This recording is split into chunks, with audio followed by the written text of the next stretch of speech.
Mga kababayan, mga kapatid, mga kaibigan, dito sa lugar ng Baclaran, samantalang abalang-abala po kayo sa inyong mga ginagawa sa mga oras na ito, ay huwag po ninyong kalilimutan na tunay na ang pagbabalik ng ating Panginoong Jesucristo ay napakalapit na, sapagkat ang lahat ng mga palatandaan na kanyang ibinigay tungkol sa kanyang muling pagdating ay nangyayari at nangatutupad na, lalo't higit sa ating panahon ngayon. Kaya tinatawagan, pinapaalalahanan ang lahat, humanda, humanda, humanda, magsisi na sa lahat ng kasalanan, iwasan na ang mga bisyo at kalayawan, sapagkat ang karya ng langit at ang kawakasan ng sanlibutan ito'y nalalapit na. Hindi nagpapabaya ang Panginoon sa kanyang pangako na siya'y muling darating. Binibigyan pa po tayo ng pagkakataon na magbalik loob sa Diyos at magsisi sa lahat ng kasalanan, sapagkat hindi niya nais ng sino man ay mapahamak kapag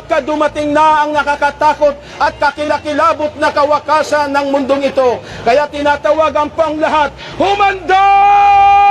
Humanda, humanda, magsisi na sa lahat ng kasalanan, iwasan na ang mga bisyo at kalayuan, sapagkat ang karya ng langit, ang kawakasan ng mundong ito ay nalalapit na. Hindi nagpapabaya ang Panginoon sa kanyang pangako na siya'y muling darating. Binibigyan pa po tayo ng pagkakataon na magbalik loob sa Diyos at magsisi sa lahat ng kasalanan, sapagkat hindi niya nais ng sino man ay mapahamak kapag dumating na ang nakakatakot at kakilakilabot na kawakasan ng mundong ito.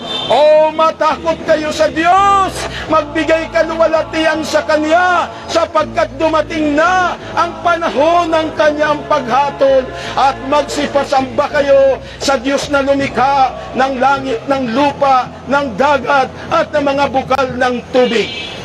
Ito ang kabuuan ng lahat ng bagay, lahat ng nakarinig, matakot sa Diyos, sundin ang kanyang mga utos, sapagkat ito ang buong katungkulan ng tao. Sapagkat nasusulat, dadalhin ng Diyos ang lahat ng gawa sa katulan, mabuti man o ito'y maging masama. Ang sabi ng Panginoon, ibigin nyo ang Diyos ng buong puso, buong kaluluwa, buong pag-iisip. Ibigin nyo ang inyong kapwa gaya ng inyong sarili, sapagkat sa dalawang utos na ito'y nauwi sa buong kautusan. Huwag kayong magkakaroon ng ibang Diyos sa aking harapan, sabi ng Panginoon. Huwag kayong gagawa ng mga larawang inuhan, mga ribulto at mga imahan upang dalanginan at paglingkuran. Huwag niyong babanggitin ang pangalan ng Diyos sa walang kabuluhan. Alalahanin niyo ang araw ng pamamahinga, ang araw ng Sabat, upang pangilin at pakabanalin. 6 na araw kayo magtatrabaho, maghahanap buhay sa lahat ng inyong mga gawain. Ngunit ang ika-7 araw ay banal na araw ng Panginoong Diyos, sapagkat sa loob ng 6 na araw, ginawa ng Diyos ang langit, ang lupa, ang dagat, lahat ng nanaroon. At nagpahinga siya, pinakabanal ang araw ng Sabat.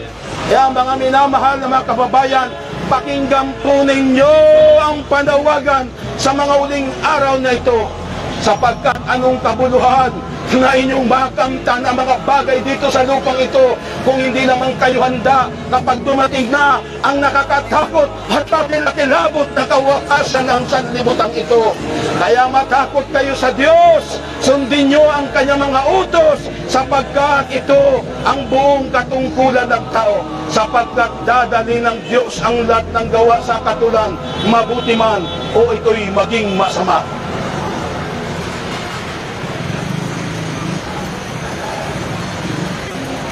Magandang hapon po sa inyong lahat, mga minamahal na mga kababayan, mga kapatid, mga kaibigan. Samantalang abalang-abala kayo sa mga oras na ito sa inyong mga pagtitinda at pamimili, ay huwag po ninyong kalilimutan na tunay na ang pagbabalik ng ating Panginoong Jesucristo ay napakalapit na. Ang kawakasan ng mundong ito hindi na magtatagal. Kaya tinatawagan, pinapaalalahanan, pinababalaan po ang lahat. Humanda, humanda, humanda.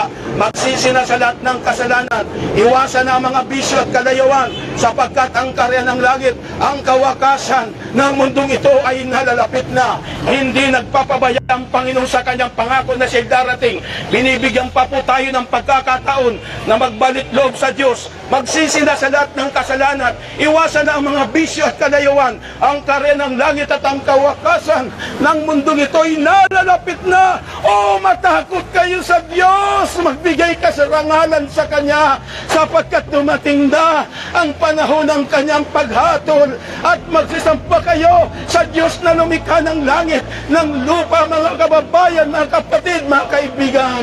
Anong kabuluhan na inyong mahakamtan ang mga bagay dito sa lupang ito kung hindi naman kayo handa kapag dumating na ang panahon ng nakakatakot na kawakasan ng mundong ito? Kaya mga kababayan, mga kaibigan, mga kapatid, panawagan sa lahat, babala sa lahat, humanda, humanda, humanda.